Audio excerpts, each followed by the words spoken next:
Hi, my name's Kim. I'm an introvert who travels the world whilst being on a tight budget, and today I'm going to teach you how to have the best long haul flight of your life.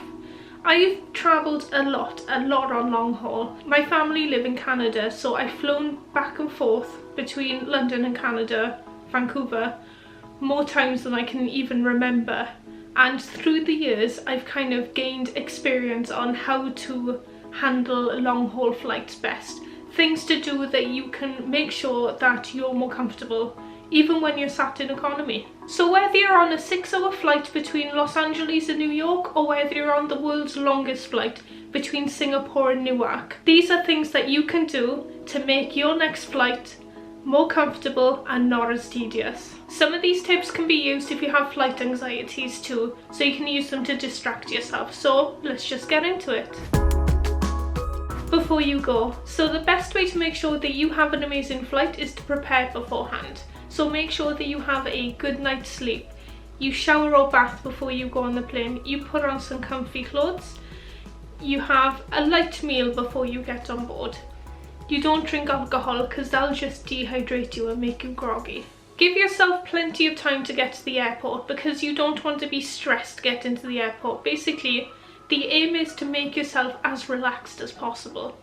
There are some things that I pack ready for my flight in my hand luggage before I go. So what I do is these items get put in a canvas bag at the top of my hand luggage so they're easily accessible.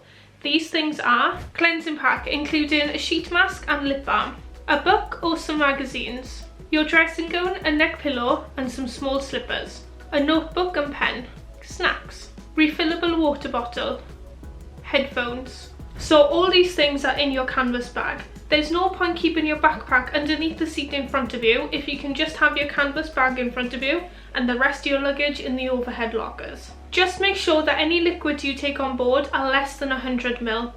I know that on aeroplanes they supply you with pillows and blankets, but the thing is that they're pretty thin and the blankets can be really scratchy sometimes. So give yourself a little bit of luxury. Take your dressing gown. The thing I like about having my dressing gown with me is that I can use it as basically like an overcoat. So I don't need to wear my coat for the whole journey if I'm feeling chilly. And I can also use it as a blanket as well. And it's a lot comfier than the blankets they supply. If you take your own reusable water bottle, you don't need to wait for the stewardesses to come round with the little cups for you.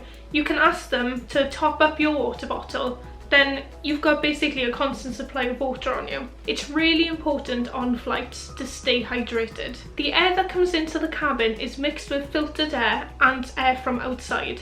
And at that altitude, the air from outside can be quite dry. So having sort of quite dry air pumped into the cabin can make you dehydrated. It can make you headachy then and tired. So just make sure that you keep on drinking your water, stay hydrated through the flight. And that should hopefully not make you feel so like dry and crusty and headachy after the flight. During the flight. So make sure that when you're at the departure gate, you get out your canvas bag from your backpack. It means that when you get on the plane, you don't have to faff around and mess around with getting stuff out. You can basically just get on the plane, open the overhead locker, throw your bag up, you've got your bag, you go sit down. You're not making anybody angry by blocking the aisle. Talking about your seat, where you sit on the plane can actually help with the comfort of your flight. Obviously, optimal would be flying first class, but I can't afford that, and my guess is if you're watching my channel, which talks mainly about budget travel, odds are you can't either. But there are a few things you can do for your seat in economy which can make your flight better. You can buy yourself extra leg room. One of the best flights that I've ever had was when I flew from London to San Francisco and we were sat in the bulkhead and we had so much room. You could sit on the floor, you could lie on the floor. It was amazing. So if you can get the bulkhead, that is probably like premium seats in economy. But if you can't afford to get extra leg room, then you can get some good economy seats anyway. So I wouldn't sit in the middle. I'd either get an aisle seat or a window seat. The thing about the aisle seat is that you can stretch your legs out the side, and if you want to go to the toilet, you just get up. There's nobody to ask to move. But the thing about the window seat is if you fancy a nap, you can just lean against the wall. And I know it's a whole kerfuffle if you want to get up to go to the toilet because you're like climbing over everybody. But you get a nice comfy sleep. And that's worth it to me. And plus you get to look out the window as well. But try not to get the middle seat if you can help it, because they're probably the worst seats on the plane. And if you get the middle of the plane in the middle seat, that's probably... Oh, I hate sitting there, I hate it so much. When you get to your seat, slip off your shoes and put on your slippers. Get out your dressing gown and get comfy. The good thing about long flights is you can kind of plan out what you want to do. So you can go, oh well, I'll watch a film for the first few hours and then blah blah blah, whatever you want to do.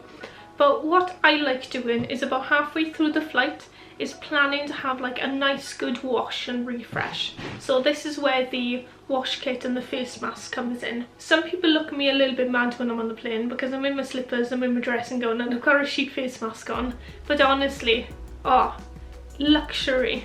If you want to have comfort on a plane, you do this. It is like #1 tip for flying long haul. Get up and walk regularly. Make sure if you are going to get up and walk though, you take your slippers off and you pop your shoes back on, because you don't want to be putting like horrible toilet dirt on the bottom of your slippers when you're going to be walking around the inside of your house when you get home. Don't use the flight as an excuse to sit down non-stop for 15 hours and watch films, because even if you're at work, you don't sit down for 8 hours solid. You get up, you have a walk around, you go get lunch, you go turn the kettle on, make yourself a cup of tea. Like, you don't do that at work, so don't do it on the flight. The thing is, even when you get on the other side, if you've just been sat there for hours and hours, you're not going to feel nice on the other side. So just make sure you're staying all nimble and stretched and stuff. You'll feel better after the flight for it. Plan to have a nap on your flight as well.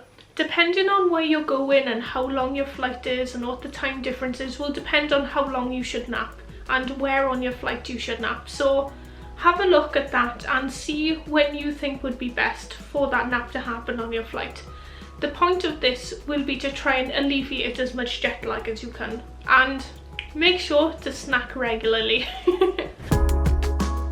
after the flight. So hopefully everything that you've done on your flight has helped you alleviate the stress on your body. You're feeling nice and relaxed and pampered, you've had a nap, and jet lag isn't so bad because you don't feel so fatigued and dehydrated. You're going to be coming home again, probably on the same flight. So before you start coming home again, make sure that you top up your wash kit, you get a face mask again, you get more snacks, because you know snacks are very important.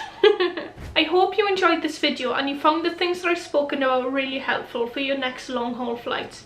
Which one of these tips was your favourite, or do you have any that you'd like to add? Let me know in the comments down below. I release 2 informative videos every week, so if you'd like to know when the next one's coming out, don't forget to subscribe and to ring that bell. A few of you may have noticed that I live streamed for a little bit. So basically what that was a test for something that I want to start doing. Basically I want to get you guys more involved in the video creating process. I want to hear your stories, your tips and tricks, things that you do when you're traveling that could help others. And I'd like to get you involved in the script making process of my videos. So every Monday and Friday at 6 PM UK time, I will be live streaming. Only for an hour, where we'll be going through what topics I'll be discussing in future videos and ways that you can get involved in my videos too, so you can be featured. If you'd like to get involved, just make sure that you're around that time. If you'd like to start flying, but you're a little bit nervous too, I'm going to post a video here which basically explains ways that I quell my anxieties. And here I've got a video discussing what's best, long haul or short haul flights. But I hope you enjoyed. I'll see you again. Enjoy your life. Ta-da! Oh, my back.